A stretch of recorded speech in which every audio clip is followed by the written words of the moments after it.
ಶ್ರೀರಾಮನ ಅಪ್ಪಣೆಯಂತೆ ವಿಭೀಷಣನು ನಗರ ನಿವಾಸಿಗಳನ್ನು ಕೂಡಿಸಿಕೊಂಡು ಮಡಿದವರ ಸಂಸ್ಕಾರ ಕಾರ್ಯವನ್ನು ಮುಂದಾಗಿ ಮಾಡಿ ಪೂರೈಸಲು ತೊಡಗಿದನು. ಗಂಧ ಚಂದನದ ಕೊರಡುಗಳನ್ನೊಟ್ಟಿ ಅದರಲ್ಲಿ ಕಸ್ತೂರಿ ಸಜ್ಜರಸ ಗೋರೋಚನಾದಿಗಳನ್ನು ತುಂಬಿದರು. ಅದರ ಮೇಲೆ ಮಂದಾರ ಮಲ್ಲಿಗೆಗಳ ಅರಳ ಶಯ್ಯೆಯನ್ನೇ ನಿರ್ಮಿಸಿದರು. ಹಾಗೆಯೇ ರಾವಣ ಮಂಡೋದರಿಯರ ಕಳೇವರವನ್ನು ಕ್ರಮವಾಗಿ ನೀರೆರೆದು ಮೀಸಿ ಕ್ಷೀರ ಘೃತಾದ್ಯಭಿಷೇಕಗಳ ಮೇಲೆ ಶುದ್ಧೋದಕದಿಂದ ಸ್ನಾನ ಮಾಡಿಸಿ ನೂತನ ವಸ್ತ್ರಾಭರಣಗಳಿಂದ ಶೃಂಗರಿಸಿದರು. ಅಂತೆಯೇ ಪನ್ನೀರು ಗಂಧಾಕ್ಷತೆಗಳನ್ನೆರಚಿ ಭಸ್ಮ ಕುಂಕುಮಾದಿಗಳನ್ನು ಲೇಪಿಸಿದರು. ವಿಭೀಷಣನು ಆ ದಂಪತಿಗಳಿಗೆ ಪ್ರದಕ್ಷಿಣೆ ಬಂದು ಪಾದಗಳಲ್ಲಿ ನೊಸಲನ್ನು ಚಾಚಿ ಎದ್ದು ಕೈಮುಗಿದನು. ಅಲ್ಲದೆ ಬ್ರಾಹ್ಮಣರನ್ನು ಕರೆದು ಯಥಾವತ್ತಾಗಿ ದಾನಗಳನ್ನು ಕೊಟ್ಟನು. ಪುರಜನರು ಪರಿಜನರು ಸಾವಿರಾರು ಮಂದಿ ಬಂದು ಹನಿದುಂಬಿದ ಕಣ್ಣುಗಳಿಂದ ಆ ಚರಿತ್ರಾರ್ಹ ದುರಂತ ಸಂಭವವನ್ನು ನೋಡುತ್ತಾ ನಿಂತರು. ದಶಮುಖನ ಉಪಪತ್ನಿಯರು ವಿಲಾಸಿನಿಯರು ಅನೇಕ ಮಂದಿ ಮಿಂದು ಅದೇ ಒದ್ದೆ ಬಟ್ಟೆಗಳನ್ನು ಧರಿಸಿ ಕೇಶಪಾಶಗಳನ್ನು ಬಿಚ್ಚಿ ಕೆದರಿ ಮೈಗೆಲ್ಲ ಅರಿಸಿನ ಕುಂಕುಮಗಳನ್ನು ಲೇಪಿಸಿಕೊಂಡು ಕೈಕಟ್ಟಿ ಸನ್ನಿಹಿತರಾದರು. ಅಳುವವರು ಅತ್ತರು, ಮರುಗುವವರು ಮರುಗಿದರು. ಅಂತೆಯೇ ಮಂತ್ರಘೋಷಗಳು ಕಿವಿಡಾಗುವಂತೆ ಘೋಷಿಸಲ್ಪಡುತ್ತಿದ್ದಂತೆಯೇ ಶೃಂಗರಿಸಲ್ಪಟ್ಟಿದ್ದ ರಾಜ ರಾಣಿಯರ ಶವಗಳನ್ನು ಅಲ್ಲೇ ಅಲಂಕಾರಗೊಂಡು ನಿಯತವಾಗಿದ್ದ ಚೈತ್ರರಥವನ್ನೇ ಹೋಲುವ ಕಾಷ್ಟದ ಮೇಲಿಟ್ಟು ಪುಷ್ಪಾಕ್ಷತೆಗಳನ್ನೆರಚಿದರು. ಎಲ್ಲ ಜನರು ಪ್ರತ್ಯೇಕವಾಗಿ ಹೂ ಹಣ್ಣು ಹಾಲು ತುಪ್ಪಗಳನ್ನೆರೆದರು. ಆಮೇಲೆ ಆ ಇಬ್ಬರಿಗೂ ಒಂದಾಗಿ ದೌತಾಂಬರವೊಂದನ್ನು ಹೊದಯಿಸಿದರು. ವಿಭೀಷಣನು ತಾನೇ ತನ್ನ ಹಸ್ತದಿಂದ ಚಿರಶಾಂತಿ ಲಭಿಸಲಿ ಎಂದು ಪ್ರಾರ್ಥಿಸುತ್ತಾ ಕಾಷ್ಟಕ್ಕೆ ಕಿಚ್ಚಿಟ್ಟನು. ಅಷ್ಟರಲ್ಲಿ ಹನುಮಂತನು ಶ್ರೀಗಂಧದ ತುಂಡೊಂದನ್ನು ತಂದು ಶ್ರೀರಾಮನ ಅನುಗ್ರಹವಿದೆಂದು ಕಾಷ್ಟದ ಮೇಲಿಟ್ಟು ಅದೇ ನಿಮಿಷದಲ್ಲಿ ಬಂದ ಹಾಗೆ ಹೊರಟು ಹೋದನು. ತತ್ಕ್ಷಣವೇ ಅಗ್ನಿಯು ದೇದೀಪ್ಯಮಾನವಾಗಿ ಉರಿದು 4 ಕಡೆ ಹೊತ್ತಿಕೊಂಡಿತು. ಸಪ್ತಾರ್ಚಿಯು ಒಂದೇ ಸಮನೆ ಎಲ್ಲವನ್ನೂ ನೆಕ್ಕಿ ನೊಣೆಯುತ್ತಾ ಹುಚ್ಚೆದ್ದು ನರ್ತಿಸತೊಡಗಿದನು. ಸನ್ನಿಹಿತರಾಗಿ ಬಂದಿದ್ದ ರಾವಣನ ರಾಣಿವಾಸದ ಅವರೆಲ್ಲರೂ ಒಬ್ಬೊಬ್ಬರಾಗಿ ಹಾರಿ ಆ ಸೂಡನ್ನೇರಿ ವಿಜೃಂಭಿಸಿದರು.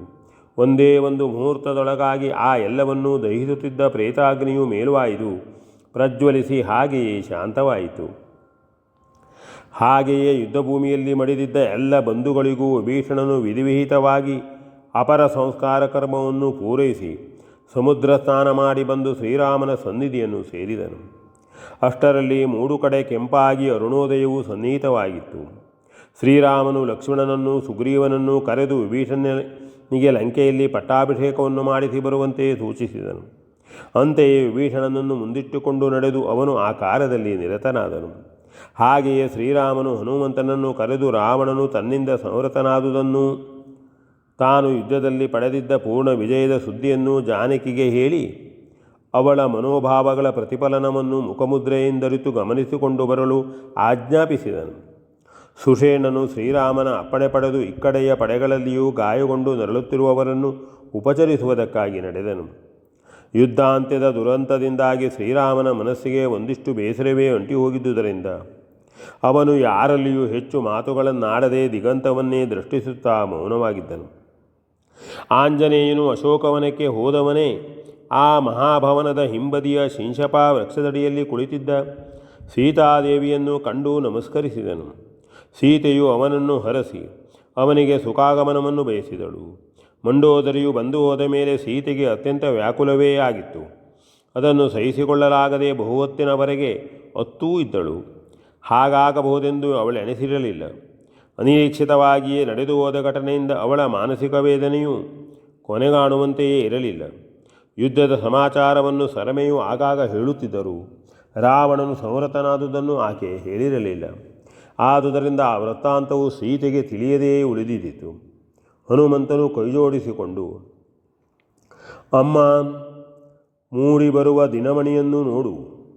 ಬಂಗಾರದ ತನ್ನ ಕಿರಣ ಹಸ್ತಗಳಿಂದಲೇ ಪೃಥ್ವೀದೇವಿಯನ್ನು ಮೈಮುಟ್ಟಿ ತಳುಕಿಸುವ ಸುಂದರ ಸುಪ್ರಭಾತವನ್ನು ಪೂರ್ಣ ಸಂತೋಷದಿಂದ ಅನುಭವಿಸು.